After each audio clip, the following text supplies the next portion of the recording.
जय जिनेन्द्र। हमारा अभी स्वाध्याय छह ढाला ग्रंथ पे चल रहा है, दौलत राम जी, पंडित दौलत राम जी रचित। हम उसी के मंगलाचरण से शुरू करेंगे।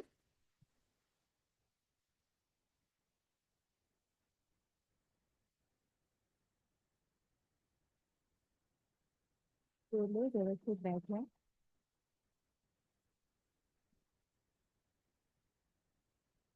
तीन भुवन में सार, वीतराग विज्ञानता, शिव स्वरूप शिव का, नमः त्रियोग संहारिके। ओके। होत सती, हमने पिछले क्लास में पहला छंद किया था। पहला छंद किसके बारे में था? जो ये पहला छंद है, जे त्रिभुवन में जीवनन, आप में से कोई बताना चाहेगा कि पहला छंद किसके बारे में था? पहले तो ये बताइए, याद रिवाइज कर लेते हैं क्योंकि 3 हफ्ते हो गए। पहली ढाल में हम क्या देखने वाले हैं? पहली पूरी जो ढाल है उसमें हम क्या देखने वाले हैं? संसार के दुख। संसार के जो दुख है वो हम देखेंगे। आगे के ढाल में हम उनके कारण और उनसे बचने के कारण और वो सब हम देखेंगे। ठीक है। तो अभी इसमें हम पहली ढाल में देखते हैं संसार में जो दुख है उसके संसार जो में जो दुख है उसका वर्णन हम देखते हैं। ठीक है। तो अभी पहला जो छंद था, जे त्रिभुवन में जीवनन, सुख चाहे दुख ते भयवन, ताते कहारी सुख का, कहे सीख गुरु करुणाधार। तो इसमें क्या देखा हमने? इसमें संसार के दुख जो है, जीव पे जो दुख होता है उस पे देखा है, उस पे देखा। और जो गुरु हम पे करुणा करके जो शिक्षा देते हैं उसके बारे में लिखा है। सो पहली लाइन में क्या है? जे त्रिभुवन, त्रिभुवन मतलब तीनों लोक। जे त्रिभुवन में जीव अनंत, कितने जीव हैं? अनंत जीव हैं। सुख चाहे दुख ते भयवंत, सुख चाहते हैं लेकिन दुख से डरते हैं। निगोद भी सुख चाहते हैं, है ना? त्रसजीव भी सुख चाहते हैं, सब सुख चाहते हैं। जो दुख होता है उनको, उनसे वो डरते हैं। तो क्या करना है? दुखहारी सुखकार उपदेश जो गुरु देते हैं उसे हमें सीखना है। ठीक है। कहे सीख गुरु करुणाधार धार, जो गुरु करुणाधार धारण करके जो उपदेश देते हैं उसे हमें सीखना है। किस लिए सीखना है? क्योंकि वो दुखहारी है और सुखकार है वो उपदेश। ठीक है, आगे बढ़े। अब दूसरे छंद में, इसमें श्री गुरु मोह राग द्वेष को संसार के दुखों का मूल कारण बताते हैं। ठीक है, आगे बढ़े। मोह राग द्वेष को संसार के दुखों का मूल कारण है। साथ में हम एक बार छंद लेंगे।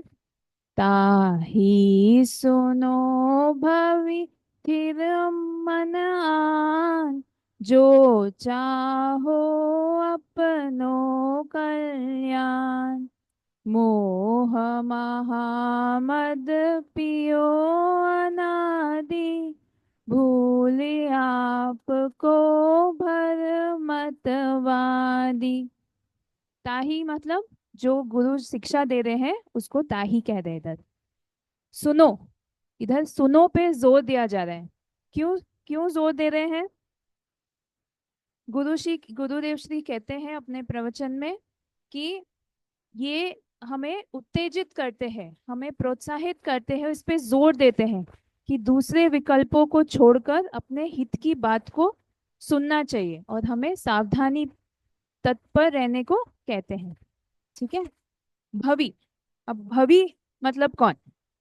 कोई ट्राई करना चाहेगा कि भवि जीव कौन होगा? भविष्य में जिनको रत्नत्रय की प्राप्ति होगी।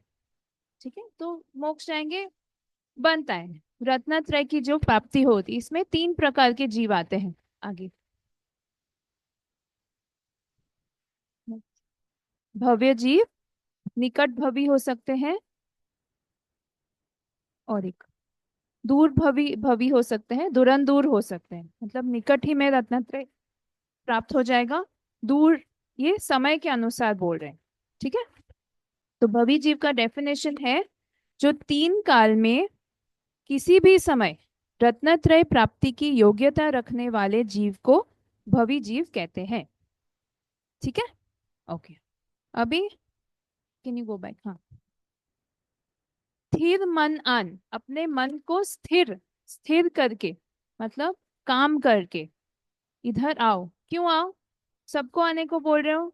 सबको उपदेश सुनने को बोल रहे हैं? नहीं, जो चाहो अपनो कल्याण।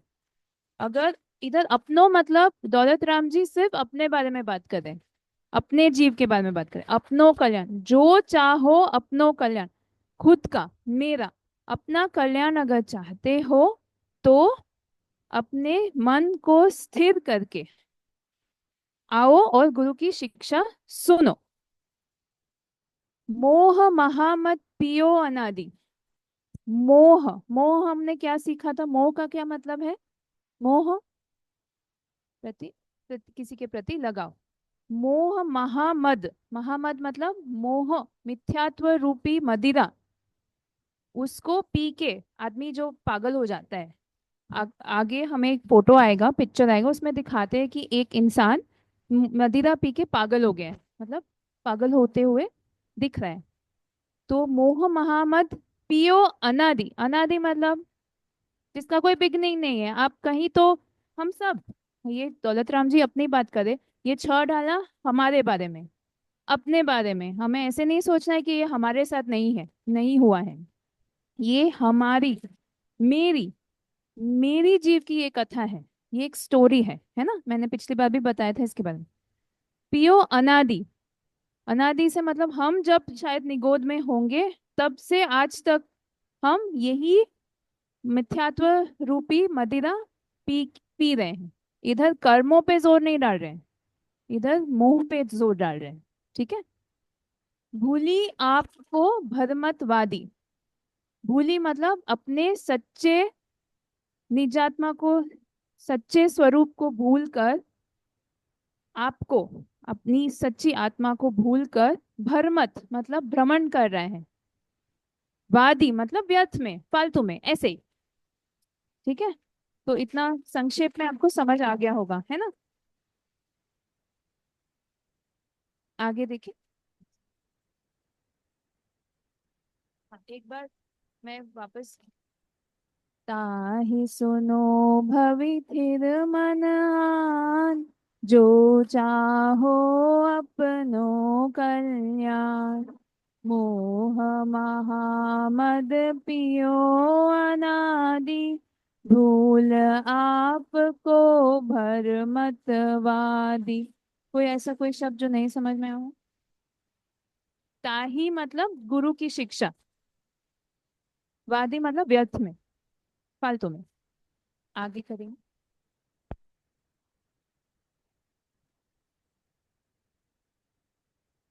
तो इधर हम मोह को क्या कहा है, कैसे बताया है कि जो आत्मा को मूर्छित करे, है ना? कि आप, आत्मा आपका नहीं दिख रहा है आपको, और स्व पर विवेक को भुला दे। हमें वही करना है ना, स्व पर का भेद करना है। तो वो जो स्व और पर का जो विवेक है, जो हमें पता होना चाहिए, उसको भुला देता है। क्या भुला देता है? ये मोह राग द्वेष रूपी मोह को भुला देता है। सो मोह महामद। आगे, सो जीव क्यों रोता है, क्यों सैड है? क्योंकि वो भूल भूल कर रहे हैं। किसकी भूल से? अपनी भूल से। कौन सी भूल से? कि अपने स्वरूप को भूल और पर को अपना मानता है। यह भूल मिटेगा कैसे? कि स्व पर का भेद ज्ञान करने से ये मिट सकता है। सो मोह महामत जो हम कह रहे हैं, उसका हमने थोड़ा स्प्लिट किया है। ठीक है। अच्छा, अभी क्योंकि हम नेक्स्ट में तिर्यंश जीवों के बारे में सीखेंगे। मोह महामद रूपी भ्रमण करते हैं, तो वो जो हम भ्रमण करते हैं ना चारों गति में, वो चारों गति के बारे में सीखने के लिए मैंने ये स्लाइड इधर डाली। ठीक है। तो तिर्यंश जीव दो प्रकार के होते हैं, स्थावर और त्रस। तो स्थावर एक इंद्रिय जीव को कहते हैं, जिसमें हमारे पास है पृथ्वी, जल, वायु, अग्नि और वनस्पति। अगेन वनस्पति के दो भाग, साधारण और प्रत्येक। इसका और डिटेल में आगे आएगा। पितरस जीव दो इंद्रिय, त्रिइंद्रिय, चार इंद्रिय और पंच इंद्रिय। पंच इंद्रिय में वापस दो भाग, असंगनी और संगनी। ठीक है। ये सब तिर्यंश का, क्योंकि हम आगे तिर्यंश गति के दुखों को देखेंगे आगे। तो ये पिक्चर हम बता रहे थे, देखो वो इंसान पागल होके मोह रूपी मदिरा पी के एकदम पागल होके है। और ये तो हमको सब मानते हैं ना, हम इसको, ये जो है ये इंसान जो मदिरा पिया हुआ दिखाया है, ये हम सब मानते हैं। लेकिन ये पिक्चर क्यों दिखाया है, कोई बताना चाहेगा? वो भी एक मोह ही है। एक माता को अपने बेबी बच्चे पे जो मोह होता है, वो भी एक मोह है। ये भी मोह, ये हमें बुरा नहीं लगता है, ये तो स्वाभाविक है, ये तो होता है, ये तो ठीक है, ये तो होना ही चाहिए। ये ना हो तो वो माँ बुरी है, ऐसे हम सोचते हैं, है ना? तो लेकिन ये भी बुरा है, क्योंकि इससे भी अपना मोह वाला बंध बढ़ता है। आगे सब अन्यवाद करेंगे, कोई करना चाहे? भवि, हे भव्य जीवो, जो यदि तुम अपना कल्याण हित चाहते हो तो ताहि गुरु की वह शिक्षा मन मन को स्थिर स्थिर आन करके सुनो सुनो।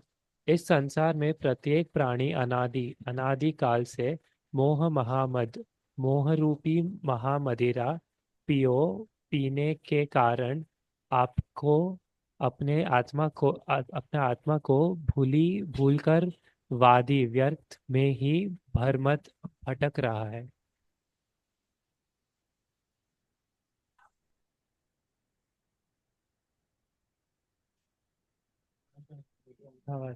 हे भव्य प्राणियों, यदि अपना हित चाहो तो करुणामूर्ति श्री गुरु की दुख का निवारण करने वाली यह शिक्षा अपने मन को स्थिर करके सुनो। जिस प्रकार कोई शराबी मनुष्य तेज शराब पीकर नशे में चकचूर होकर इधर उधर डगमगाकर गिरता फिरता है, उसी प्रकार यह जीव अनादि काल से मोह में फंसकर अपनी आत्मा के स्वरूप को भूलकर चारों गतियों में जन्म मरण धारण करके भटक रहा।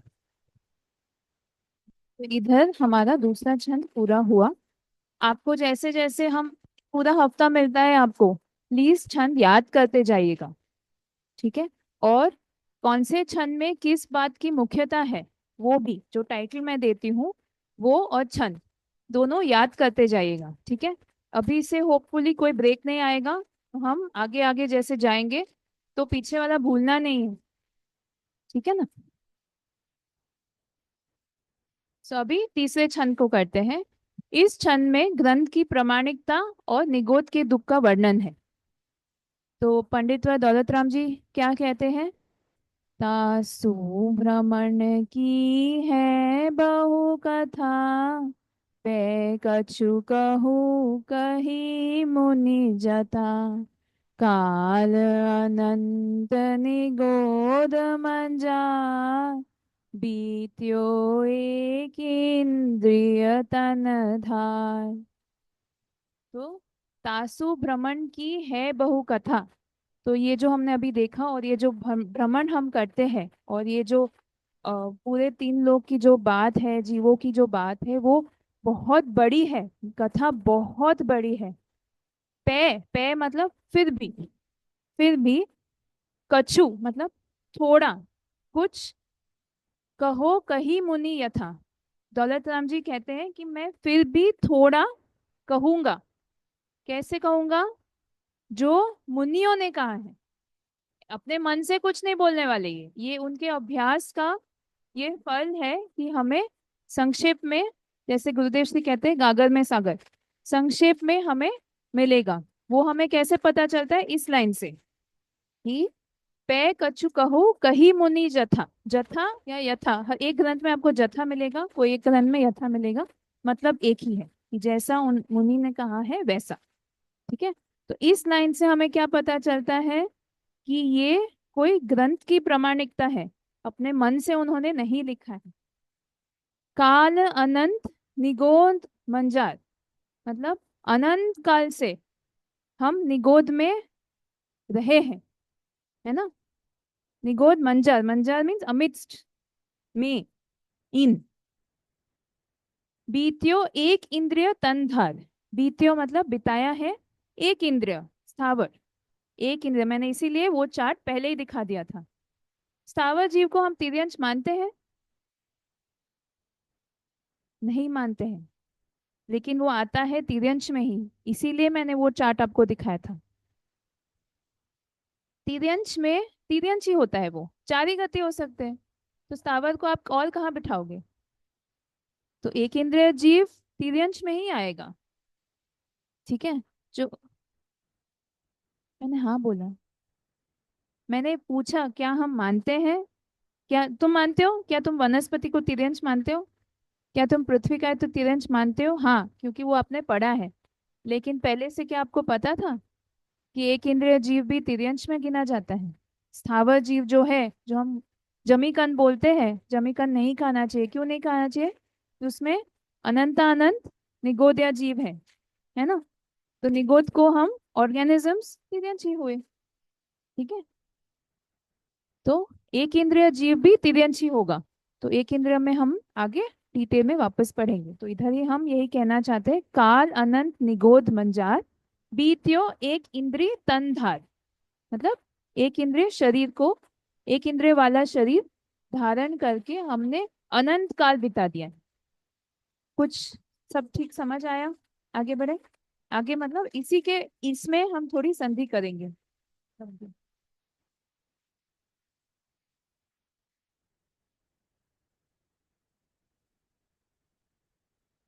तो इधर हमने देखा जीव के प्रकार, आप उन्हीं पर,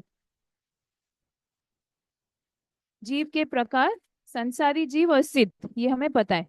अब सिद्ध तो हम सबको जाना है, अभी हम संसारी के बारे में बात करेंगे। जो इधर नहीं आए हैं उनको ये प्रेजेंटेशन देखने को नहीं मिलेगा, सो इट्स लाइक आपको आना ही है मंदिर जी में क्लास के लिए। ठीक है, आगे रिकॉर्डिंग में भी नहीं आएगा। ओके, इसीलिए मैंने नहीं नहीं डाला है, क्योंकि ये किसी और विद्वान का प्रेजेंटेशन है, और इसलिए हम रिकॉर्डिंग में नहीं जाना चाहते, हमारे सिर्फ सीखने के लिए हमने इसको यूज किया है। संसारी के भेद, स्थावर और त्रस। स्थावर एक इंद्रिय जीव, वायु, वनस्पति, अग्नि, जल और पृथ्वी। त्रस में, त्रस में दो इंद्रिय से पांच इंद्रिय तक त्रस में आएंगे। आगे त्रस जीव, दो इंद्रिय जैसे वर्म्स है, कैटरपिलर्स है। तीन इंद्रिय जैसे एंट, स्कॉर्पियन, बेड बग। चार इंद्रिय है, house fly, mosquito, butterfly, honey bee. पांच इंद्रिय है उसमें संगनी असंगनी, असंगनी मतलब मन के बिना, और संगनी मतलब मन वाले। आप में से कोई इधर जो है आज रखोगे? एक इंद्रिय जीव में कौन सी इंद्रिय होती है? दो इंद्रिय में स्पर्श और रस, तीन इंद्रिय में गंध, चार इंद्रिय में वर्ण, हाँ, चक्षु, पांच इंद्रिय में कर्ण, कर्ण, बराबर। तो इधर से आपको याद रहेगा, ये है स्पर्श, ये रस, ये गंध, ये चक्षु, ये कर्ण। तो एक इंद्रिय वाले जीव, दो को दो, तीन को वन टू थ्री, फोर को one two three four, five को one two three four five. ठीक है, और संगनी को इन पांच के साथ मन। अब याद रहेगा ना हमेशा? वैसे ये सौमित भाई ने हमारे ही कोई क्लास में इससे पहले करवाया था। ठीक है, स्थावर जीव अभी एक इंद्रिय में पृथ्वी जल अग्नि वायु वनस्पति। आगे वनस्पति के अब दो प्रकार हुए, ये हमें जानना बहुत जरूरी है, क्योंकि सब लोग क्या बोलते हैं, सब लोग जैन, अगर जमीकन अनियन गार्लिक नहीं खाते तो जैन हो गया। Largely most of the population Jains को ऐसे ही मानते हैं ना, ये रूट्स नहीं खाते इसलिए ये जैन। सच्चे जैन कौन?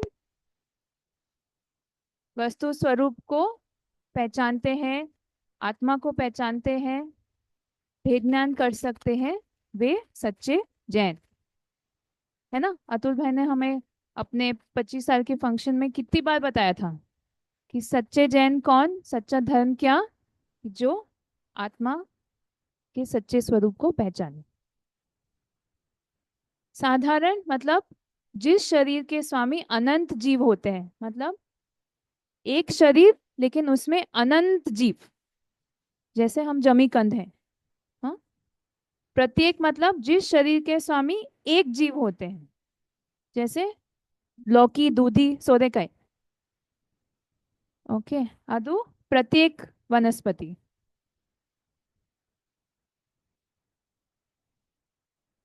Tree, every leaf, I'm not very well aware of that, I'll find out and I'll tell you। Tree में क्या होता है? If I remember well, it's totally one जीव पूरा, और उसका वो विस्तार होता है ऐसे, leaves, stems, trunk, leaves, stems, roots, everything put together is one. But I need proper proof for that, so I'll find out and I'll tell you। Okay, ये समझ आ गया? साधारण मतलब एक शरीर, एक स्वामी, अनंत जीव। प्रत्येक मतलब एक शरीर, एक जीव। हम्म, ओके। अब साधारण वनस्पति के भेद, नित्य निगोद और इतर निगोद। नित्य निगोद मतलब नित्य, हमेशा, ऑलवेज, जो हमेशा से ही निगोद में है। उसका डेफिनेशन क्या है? जिसने अनादि काल से अभी तक त्रस पर्याय प्राप्त नहीं की है, वो आएगा नित्य निगोद में। और इतर निगोद है जो देव नारकी तिर्यंश या मनुष्य में उत्पन्न होकर पुनः निगोद में उत्पन्न होते हैं। नित्य का ऐसा रूल नहीं है कि वो इसमें नहीं आ सकते। ओके, नित्य इतर हो सकते हैं, उसमें भी दो भेद है, वो आएगा आगे। एक मतलब वो हमेशा ही हमेशा ही हमेशा ही निगोद में ही रहेगा, कभी इतर नहीं होगा। और जैसे हम लोग शायद निगोद में जाके आए हैं, हम और अगर वापस गए तो आएगा इतर निगोद में। नेक्स्ट, सो ये रिवीजन लिखा, एक समराइज किया है। संसारी और मुक्त, त्रस और स्थावर आएगा। संसारी में त्रस जीव, 2 3 4 5 इंद्रिय। स्थावर में पृथ्वी जल अग्नि वायु। वनस्पति में प्रत्येक वनस्पति, साधारण वनस्पति। साधारण में नित्य और इतर। नेक्स्ट, बस the other in that one, I think page 3, ये किया हमने। नेक्स्ट ये भी किया, ये भी किया। नेक्स्ट, नेक्स्ट और आगे ये भी किया। हाँ इधर, हाँ ये भी हमने कर लिया। आगे ये हो गया, ये भी हो गया। हाँ, निगोद का संधिकरण किया है। नी मतलब अनंत पना है निश्चित जिनका ऐसे जीव।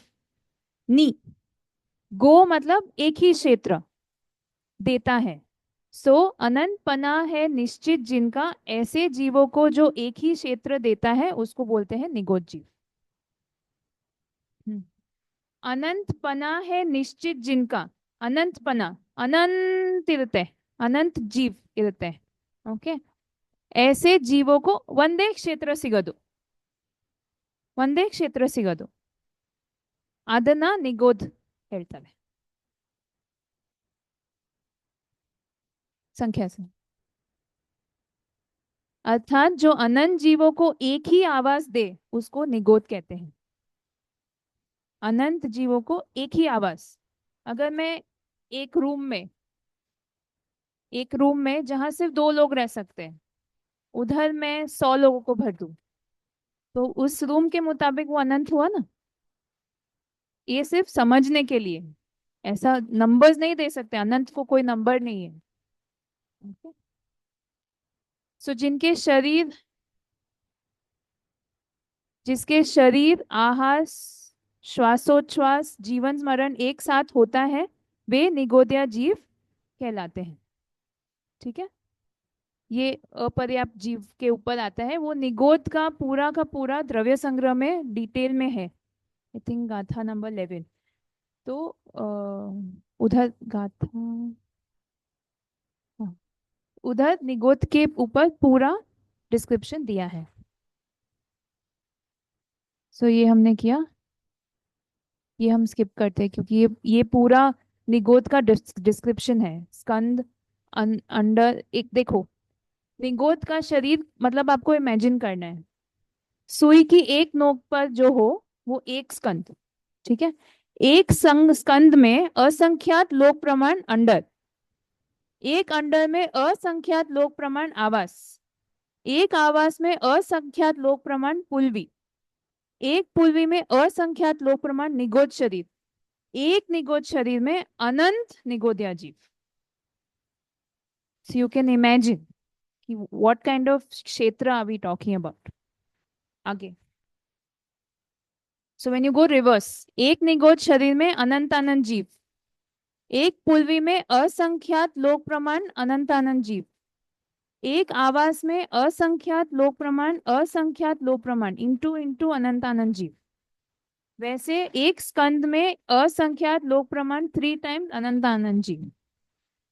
इसलिए जमी कंद खाने में आपको कितना, आप सोचिए कि इट्स एक, मैंने अभी शिविर में हमको एक विद्वान ने बताया कि अगर आप जमी कंद खा रहे हो, ओके, तो आपके मुंह में there is a graveyard,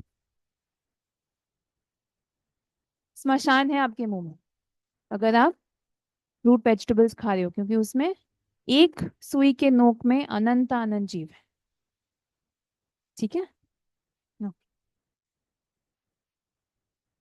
no, next. तो ये पिक्चर उधर है, तो एक स्कंद की एक अनंत अनंत भाग में एक अंडर, एक अंडर के अनंत अनंत भाग में एक आवास, उसके अनंत अनंत भाग में एक पुलवी, एक पुलवी के अनंत अनंत भाग में एक निगोद, निगोद का शरीर, उसमें अनंत अनंत भाग में निगोदिया उत्तेजीव। ओके, अब you go back to the presentation उसमें and you start sharing it. ये देखो, इस पिक्चर को दिखाने के लिए, समझाने के लिए आई टुक अप दैट प्रेजेंटेशन, कि वो एक भाग स्कंद का में कैसे हम, इतना सा भाग होता है। ठीक है, और वो निगोदिया जीव कितना दुख होता है। ठीक है? अब वो निगोद के जीव का जो दुख है उसका वर्णन आएगा। आगे लीजिए। सो अन्वयात करेंगे, तब आप पढ़ोगे। तो आप पढ़ने की एक पद्धति है, जब आप अन्वयात पढ़ते हो, इट इज यद्यपि, तासु जो ब्रैकेट में है, तासु वो है शास्त्र का शब्द, अर्थात संसार में जीव के भ्रमण की अर्थात भटकने की कथा, अर्थात कथा, बहु अर्थात बहुत बड़ी, है अर्थात है, पे अर्थात तथापि, जथा अर्थात जैसी, मुनि पूर्वाचार्यों ने कही अर्थात कही है, उसके अनुसार मैं भी कछु अर्थात कुछ, अर्थात संक्षेप में कहो अर्थात कहता हूं। ये मैं ही पढ़ लेती हूँ।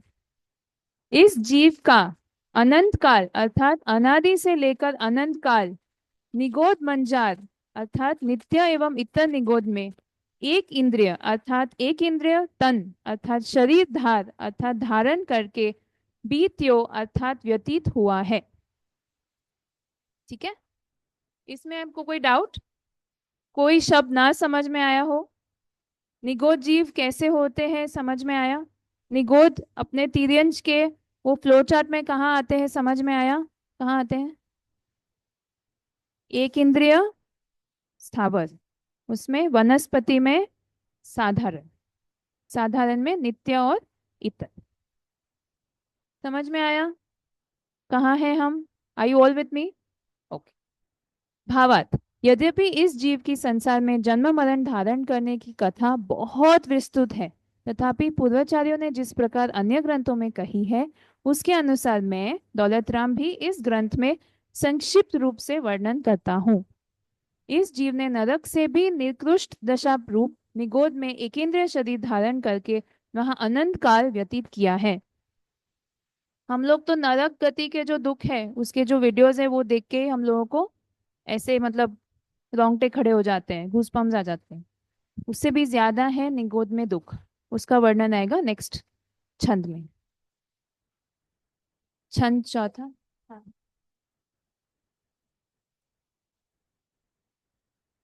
उनका टाइम पके तो वो नित्य से निकल नहीं पका है अभी तक। उन अनंत अनंत काल से वो नित्य निगोद में ही है। इतना जो त्रस में घूम घाम के अपने परिणामों को खराब करके फिर वापस निगोद में आ गए हैं, है ना? निकलते हैं। ओ।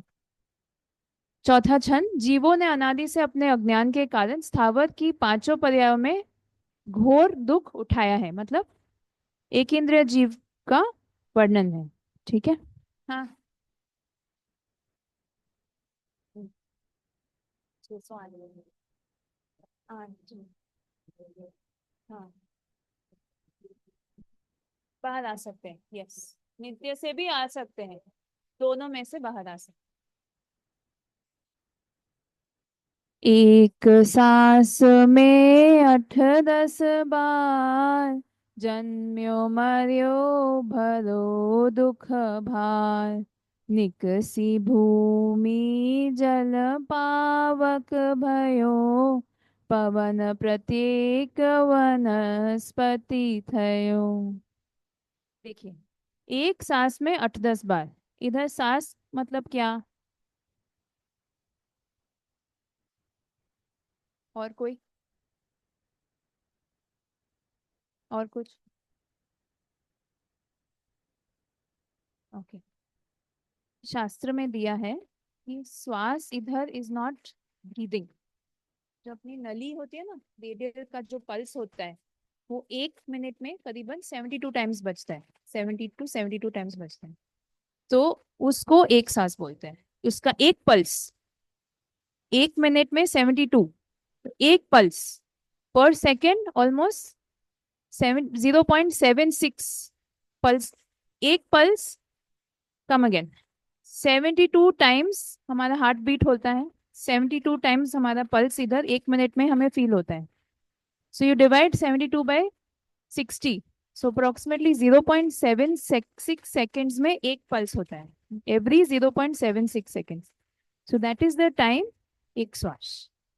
तो 0.76 सेकेंड्स अपना अपना काउंटिंग। 0.76 सेकेंड्स में 8-10 मतलब 18 टाइम्स जन्म मरण होता है निगोद का। हमने भी ऐसे ही सोचा था, the breathing in and out. But जैसे ही इसकी पढ़ाई बढ़ी तब समझ आया कि इट मीन्स दिस। उसका कैलकुलेशन भी है, वो मैं दिखाऊंगी आपको। 8-10 मीन्स 18। 18 टाइम्स जन्मता है, मरता है। ओके। तो आप सोच सकते हो उसको कितना दुख सहन करते हो वो।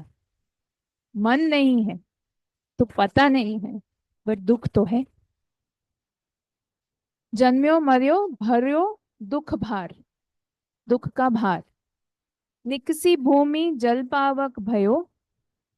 निकसी मतलब निकल के, शायद निगोद से निकल के दूसरे एक इंद्रिय जीव बन सकते हैं।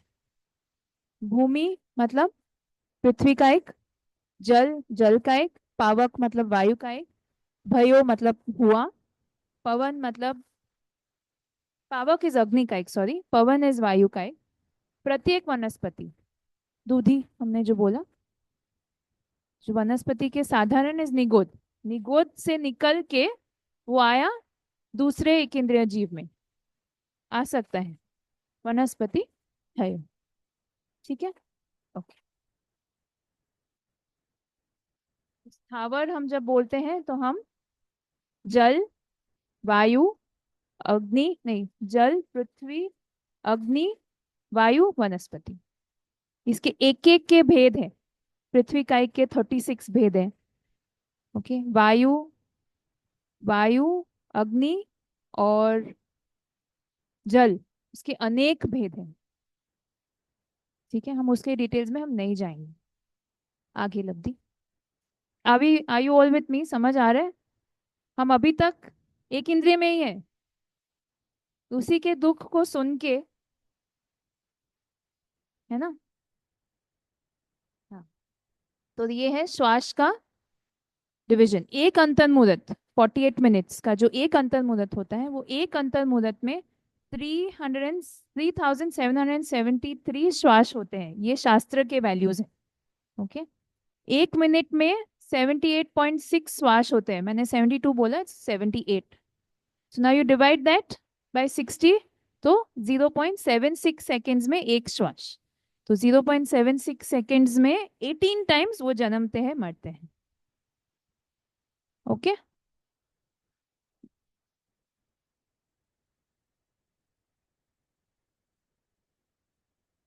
Birth, yes. लेकिन वो एक ही हुआ ना uncle ji? No, they born and they die, so that is one. So one life, one, 18 lives, not 36. 18 lives. Yeah, so the one which will take birth, that same one will die. So it will 18 times, it will be born, 18 lives will change, not 36. But the process is 36 because 18 times they take birth, 18 times they die. That's a process, but it's 18 lives. Okay. आगे, आगे, बस ये और थोड़ा, हाँ, बस, go back, go back to the presentation. तो ये समझ में आया आपको? एक श्वास में 8-10 बार जन्म्यो मर्यो भयो दुख भार, निकसी भूमि जल पावक भयो, पवन प्रत्येक वनस्पति थयो। ये 5 जो एक इंद्रिय स्थावर के जो भेद है वो मैंने ऑलरेडी आपको समझा दिए हैं। ओके, आगे बढ़े।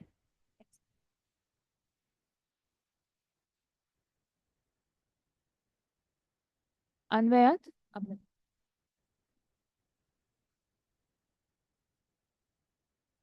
वहाँ यह जीव एक सांस में अर्थात एक सांस में 8-10 बार अर्थात 18 बार जन्मों अर्थात जन्मा और मरो अर्थात मरा तथा दुख भार अर्थात अपार दुखों का भार भरो अर्थात सहन किया।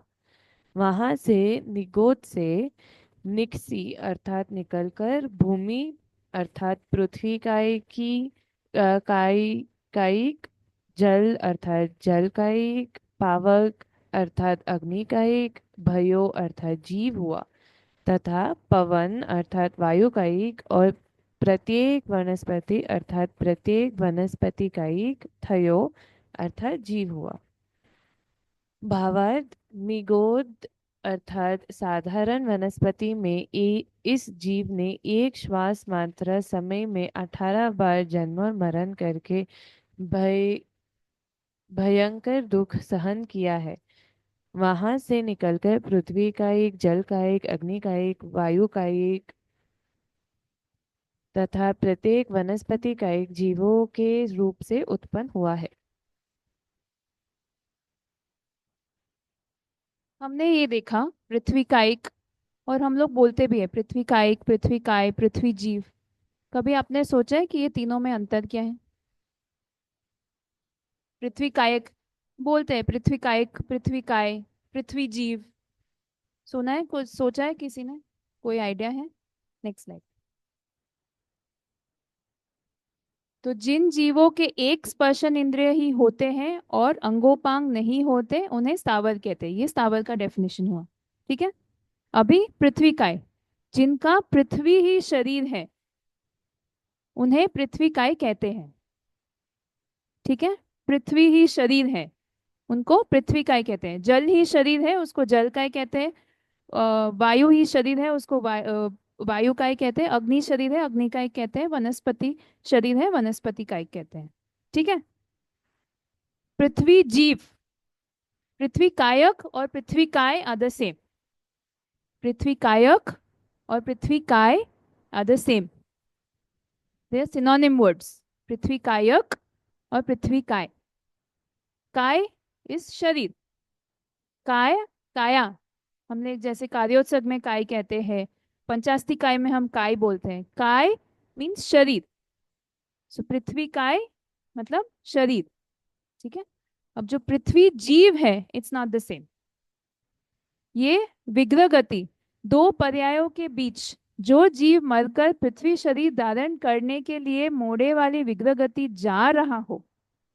अगर मैं जल कायिक हूं अभी, और मैं अभी पृथ्वी कायिक में जाने वाला हूं, तो वो जो बीच में जो मेरा टाइम होता है, पृथ्वी काय शरीर मुझे मिलने से पहले वो जो तो एक समय होता है, वो जो विग्रह गति होती है, उसको बोलते हैं पृथ्वी जीव।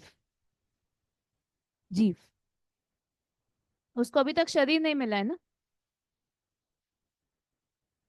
वो वाला विग्रह। ठीक है।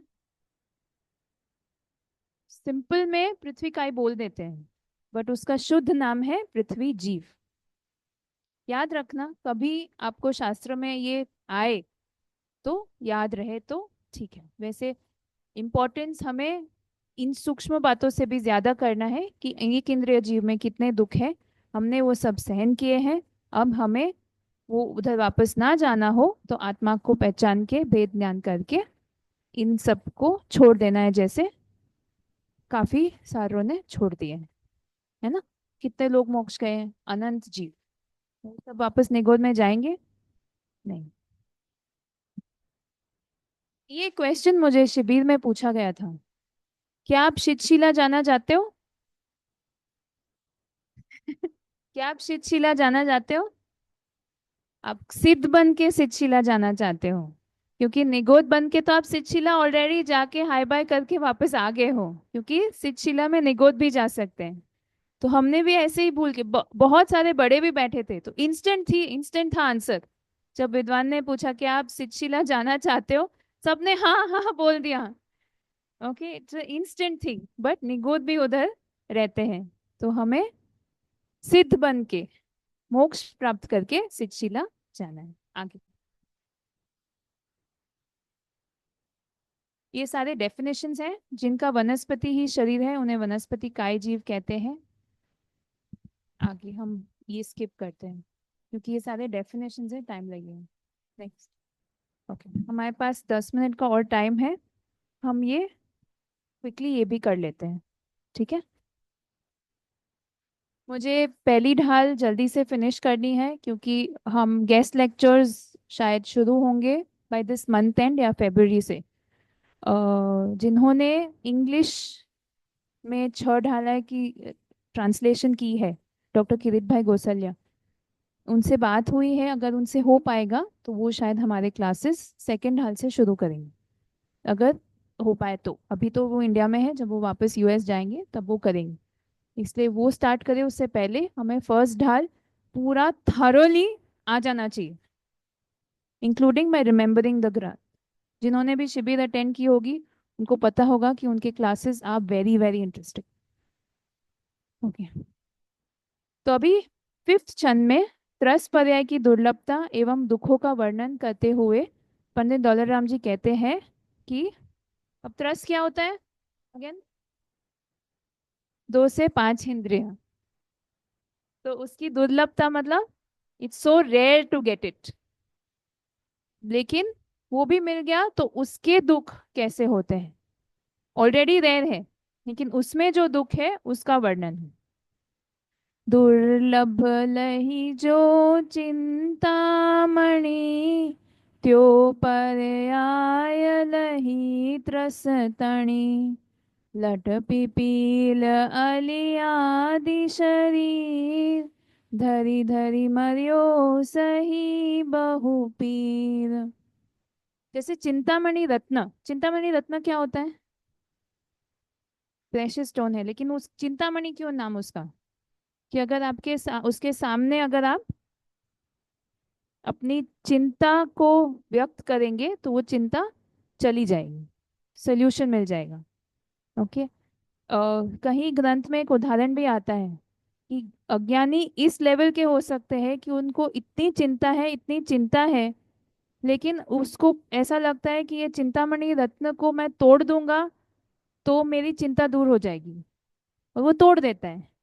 अगर सिर्फ उसने वो चिंतामणि रत्न के सामने अपनी चिंता व्यक्त की होती तो उसकी चिंता दूर चली जाती। सो अज्ञानी उस लेवल का हो सकता है। ओके, ठीक है। चिंतामणि रत्न मिलना जितना रेयर है, जितना दुर्लभ है, वैसे ही त्रस पर्याय मिलना, सेकंड से फिफ्थ इंद्रिय मिलना, हम मनुष्य भी त्रस में आ जाते हैं। हम नॉट टॉकिंग अबाउट तिर्यंश। अभी ये डिफरेंस आपको समझना होगा। त्रस में सेकंड से फिफ्थ सब आ जाते हैं, नियम से second third fourth fifth, second third fourth तिर्यंश। फिफ्थ में असंगनी मन बिना के तिर्यंश। संगनी जीव, त्रस संगनी जीव, वो तिर्यंश भी हो सकते हैं, चारों गति के हो सकते हैं, देव नारकी मनुष्य, देव नारकी मनुष्य तिर्यंश। ठीक है, ये आपको स्टडी करके आपको याद रहेगा। समझ में आया? कोई डाउट है अंकल? जस्ट संगनी, संगनी मन के सहित पांच इंद्रिय किसके हैं? मनुष्य के। तो वो भी त्रस में आएगा, मैं तिर्यंश की बात नहीं कर रही हूँ, त्रस में आएगा। त्रस जीव, संगनी असंगी पंच इंद्रिय। तो संगनी पंच इंद्रिय में तिर्यंश भी हो सकते हैं जैसे शेर, और मनुष्य भी हो सकते हैं। और ये तीन गति में तो देव मनुष्य और नारकी में तो संगनी पंचेंद्रिय जीव ओनली, मन सहित ही होते हैं, ये नियम है। ठीक है। दुर्लभ लही जो चिंतामणि, त्यो पर्याय लही त्रस्तणी। तो त्रस पर्याय मिलना वैसे ही रेर है जैसे चिंतामणि रत्न मिलना। लट पिपील अली आदि शरीर। लट इज दो इंद्रिय, पिपील इज थ्री इंद्रिय, अली इज फोर इंद्रिय। Ali is like a bird, like butterfly kind of a bird. Pipil is a worm. Pipil is an insect. Ant. Pipil is an ant. And lut is like a worm. वो I think जू। लट pupil Ali आदि शरीर, मतलब second third fourth आदि इंद्रिय वाले शरीर। धरी धरी मरियो सही बहु पीर। धारण करके, धरी धरी मतलब धारण करके मर गया, बहुत पीर मतलब दुख सहन करके। कोई शब्द जो समझ में ना आया हो? दुर्लभ लही जो चिंतामणि, त्यो पर्याय लही त्रसतणी। लट पिपील अली आदि शरीर, धरी धरी मर्यो सही बहु पीर। ओके, आगे बढ़े। देखिए, वो है सेकंड वर्म, थर्ड में बटरफ्लाई और क्रैब, अर्थवर्म, और बटरफ्लाई इज द चार इंद्रिय। ओके, तो चिंतामणि रत्न मिलना, देखो ये पांचें इंद्रिय, इस त्रस जीव सब है इसमें उधर, और ये पंचेंद्रिय जीव, पंचेंद्रिय हाथी और शेर, संगनी, ये सारे संगनी है ना। Okay, next.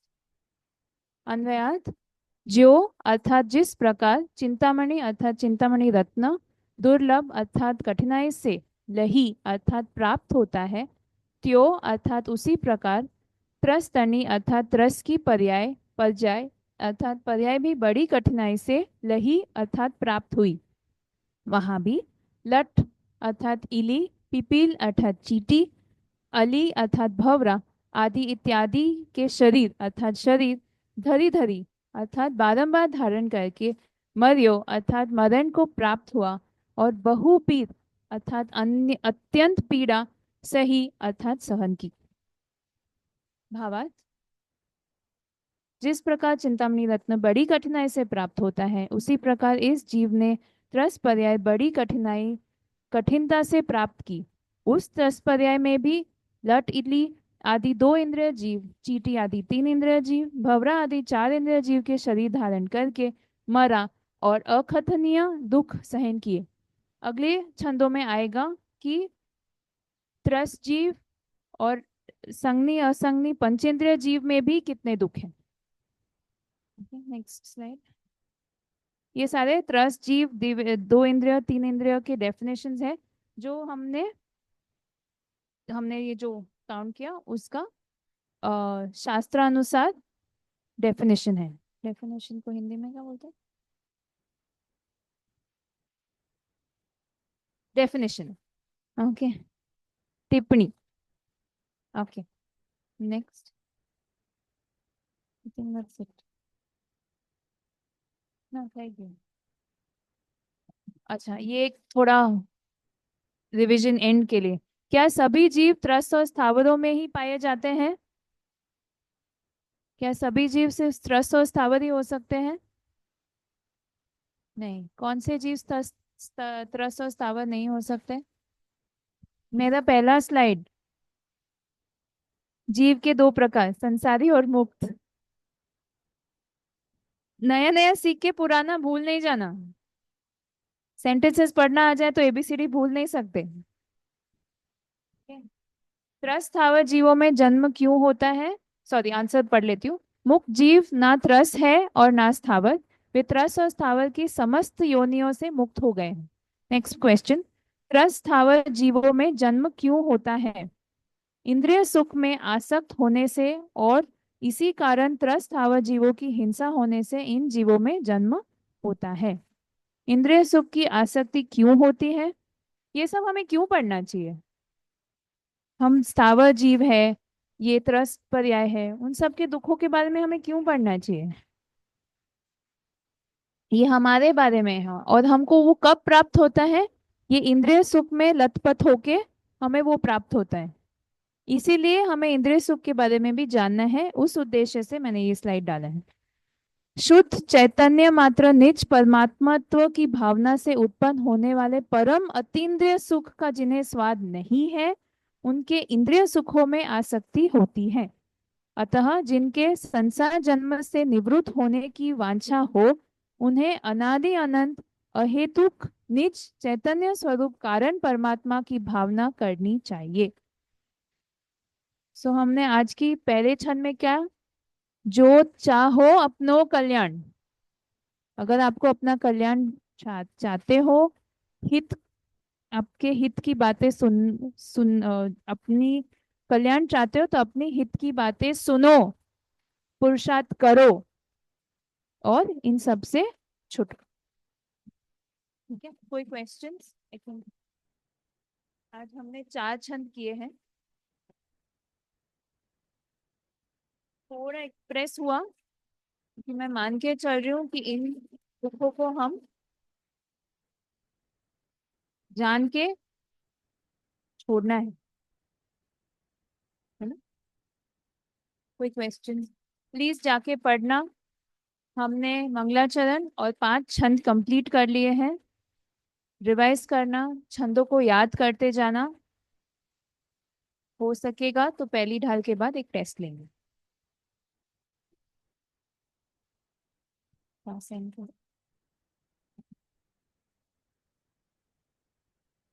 निज निधि निज में बताई, यह अनंत उपकार है।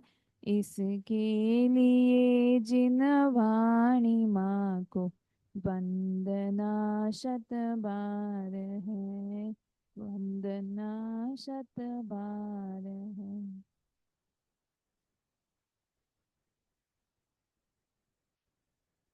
बोलो ऋषभदेव आदि 24 जिनेन्द्र भगवान की जय हो। बोलो श्री सिमंदर आदि 20 तीर्थंकर भगवान की जय हो। बोलो श्री समय साजी आदि सर्वजिनवाणी मात की जय हो। बोलो श्री कुनकुंदाचार्य आदि सर्व मुनिराज की जय हो। बोलो अनंत अनंत उपकारी पूज्य काहन गुरुदेव की जय हो। बोलो धन्य अवतार प्रशमूर्ति भगवती मात की जय हो। स्वर्णपुरी तीर्थ धाम की जय हो। सत्य सनातन दिगंबर जैन धर्म की जय हो। जय जिनेन्द्र। नौ नौकार मंत्र।